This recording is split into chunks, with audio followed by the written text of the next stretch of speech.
Honorable Ameer Meea. B 1 to 4.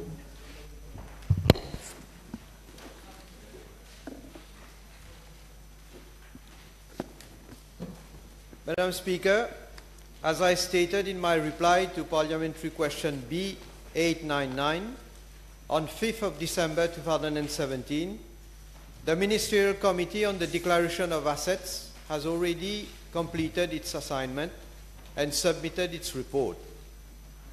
The proposals made by the Committee on the different aspects of the new Declaration of Assets Bill are currently being examined at the level of my office. The proposals of the Ministerial Committee will be submitted to Cabinet for consideration, and once Cabinet approval is obtained, drafting instructions will be conveyed to the Attorney General's office accordingly.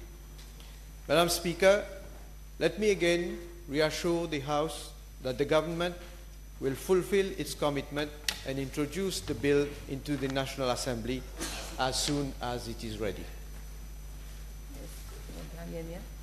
Yes, Madam Speaker, just to remind the House that this was described as les 12 priorités des 3 premiers mois du gouvernement de the then so-called Alliance Les Peuples.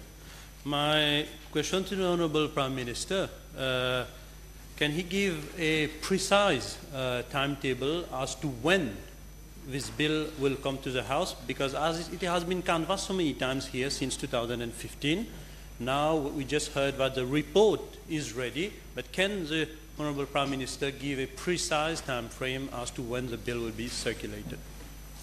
Madam Speaker, it remains a priority for government.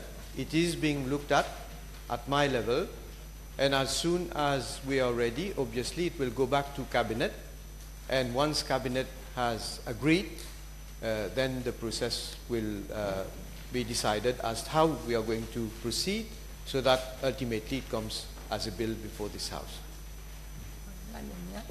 Yes, there are several aspects of this new Declaration of Asset Act that has already been canvassed in the House. I won't go into the details, but can I ask the Honourable Prime Minister whether he will give a commitment, a guarantee to the House that the new declaration will be made public?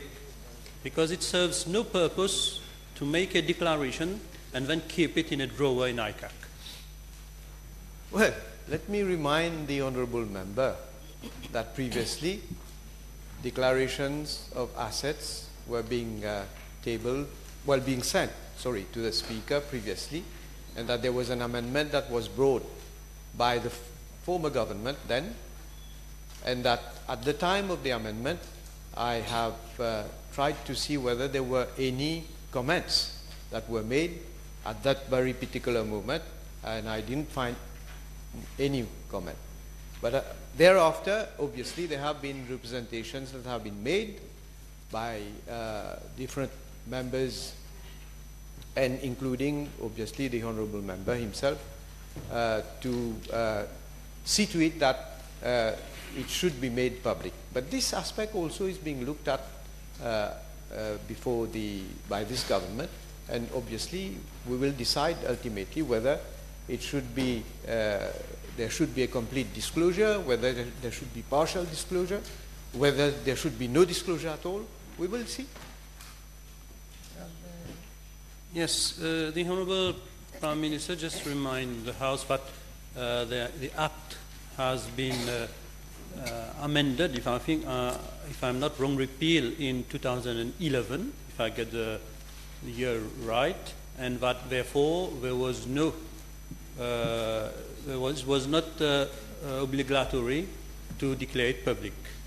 And so therefore, can I ask the Honourable Prime Minister if he will see to it that the law, the amendment that has been made in 2011, if we can reverse it and give the Speaker the power to make it as it was before?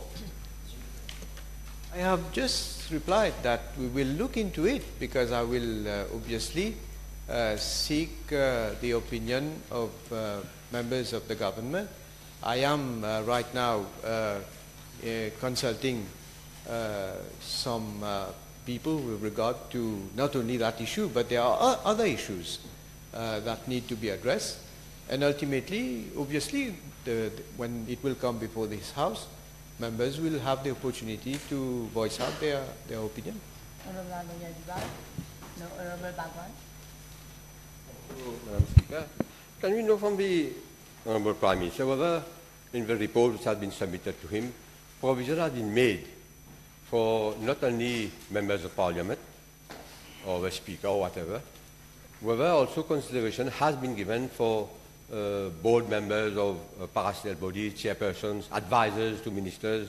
We have seen in recent past cases which have been public where some chairperson or members of boards has enriched themselves. So can the Prime Minister give assurance that this also, which has been canvassed in the House, has been taken into consideration? Well, I must say, as it is today, it doesn't cover all these categories of people that have been mentioned by the Honourable Member. In fact, it doesn't even cover the higher public officials also.